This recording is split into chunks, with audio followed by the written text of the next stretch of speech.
Our story starts with Prospero. On the tropical island where he lives with his daughter Miranda, he uses his magic to create a storm, planning to enact his revenge.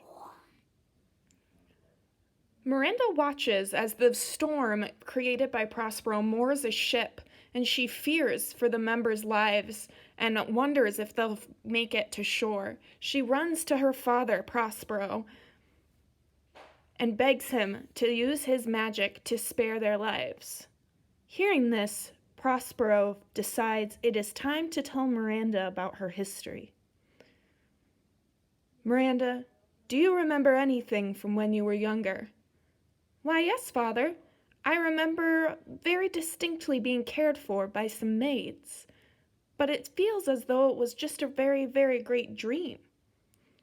Well, Miranda, actually, I used to be a duke, but I was very focused on my magic, and I do admit that I did neglect my people.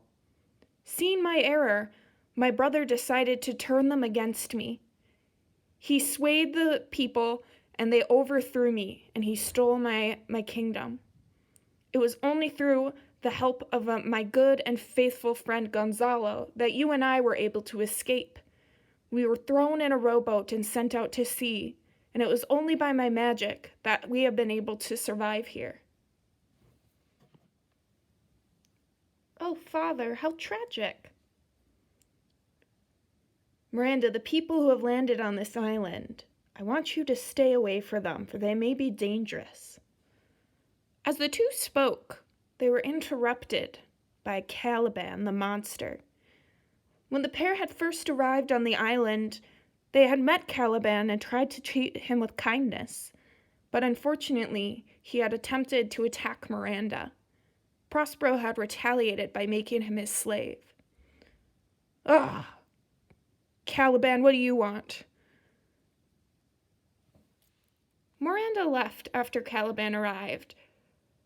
Prospero, wanting to be rid of him, sent him to collect sticks, a chore for someone who was indentured to serve him. Begrudgingly, Caliban left. It was then that Prospero summoned the sea spirit, Ariel, to help him. Yes, Prospero, how can I serve you? Do you remember how I saved you from Caliban's evil mother, the witch Sycorax? Yes, I do, and I feel I have done a great service to you. I made the storm like you suggested, and I have moored the ship and taken all of its members safely to where you directed me to. Good. Then please continue with our plan. Okay. Woo. Stefano and Trinculo, two jesters aboard the ship, landed away from the rest of their group. In their confusion, they wandered around singing songs and making light of their situation. Whoa! What vile creature is this, Trinculo? I have no idea, Stefano. Why don't we go talk to him? Hello, kind sir. Huh? Who are you? Well, we are the kings of this island.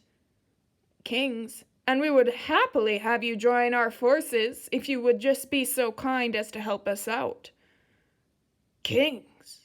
Why, yes, of course. I'll betray that Prospero. I'll be made king of this island once more.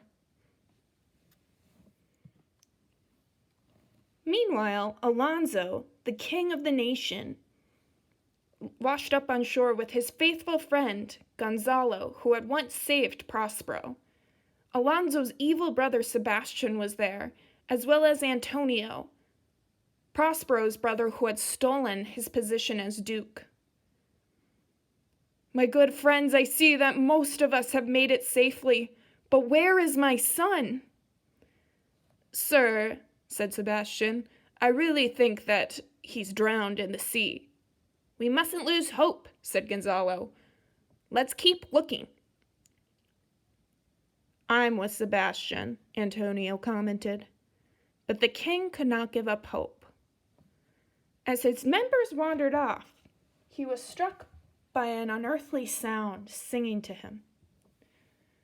From a distance, Ariel the fairy filled his ears with his song, speaking of a poor young lad who had drowned in the depths.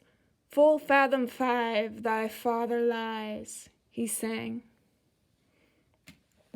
"Full fathom 5, those were pearls that were his eyes. It seems my son is dead." Safely away from the others, Prince Ferdinand had indeed washed up on shore. Desperately, he looked for his father and his friends, hoping that they as well had survived their ship getting sunk by the huge waves. Hidden from a distance, Ariel appeared. Desperate to halt his frantic searching, Ariel sang a song from his place hidden among the jungle. "Full fathom 5 thy father lies," he sang, continuing his poetry to lead Ferdinand to believe that his father lay at the bottom of the ocean. Distraught, Ferdinand fell upon the sand. "Excuse me, why are you crying?" "I have no hope. It appears my father is dead." "Well, you can come and stay with me and my father. That way you won't have to be all alone. We've lived here for years." For the first time, Ferdinand fully saw and appreciated Miranda and her beauty, and Miranda was struck by how handsome Ferdinand was. The pair were instantly in love. "Father, come and see." "And who might this be?" "I found him on the beach. His name is Ferdinand. He was aboard that ship that just moored, and it appears he is the only survivor." "I don't trust him. You can prove your worth to me by acting as my slave. Only by work can you have the right to marry my daughter, Miranda. I'll do anything to prove myself, but I am a good person. We'll see."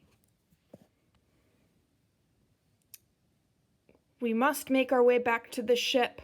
I'm hoping that we can scrounge off enough pieces around the island to make our way a raft and find some way back to shore."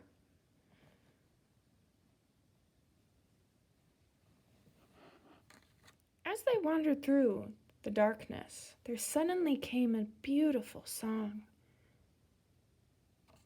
Ooh.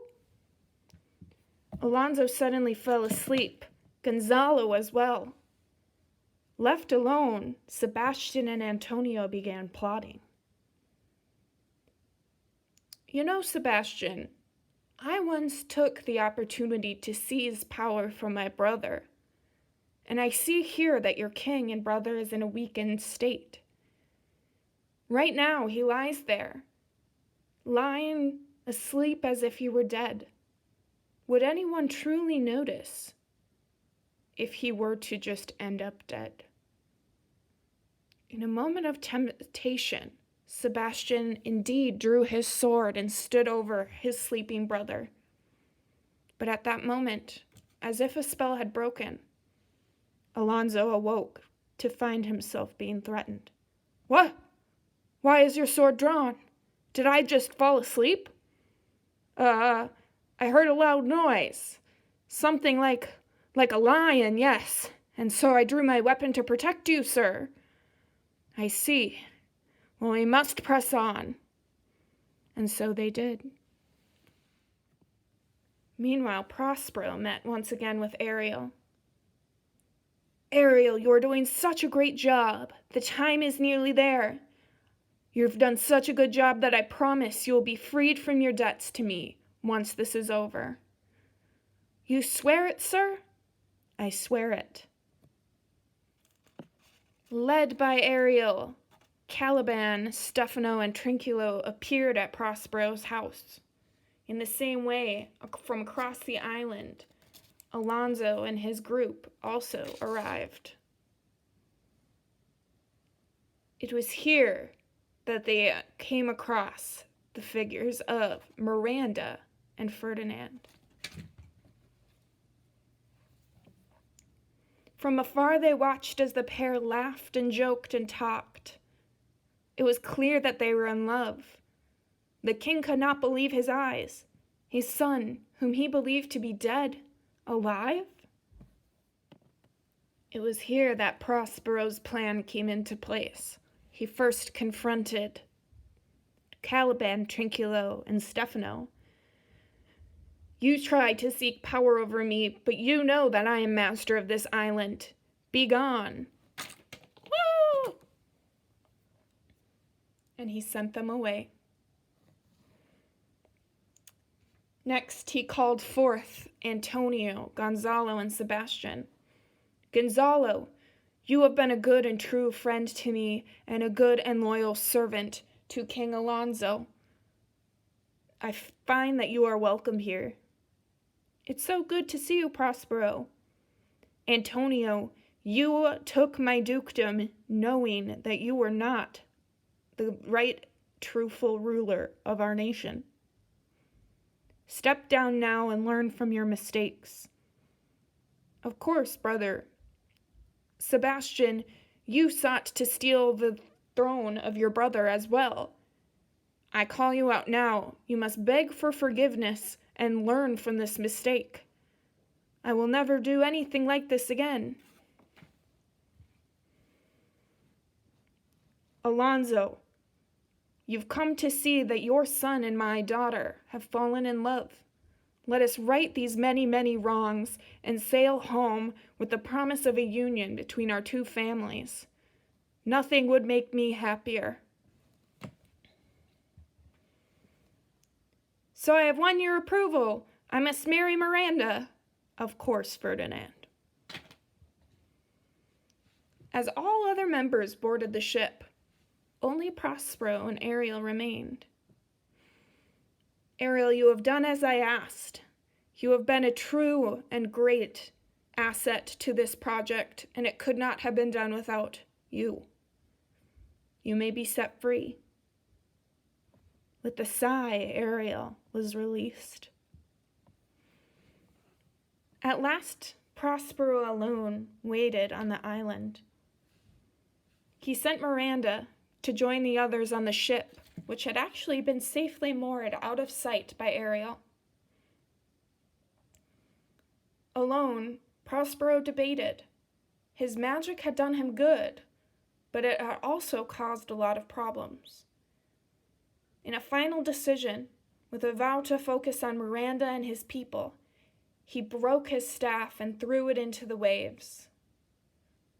Then he boarded the ship with his companions.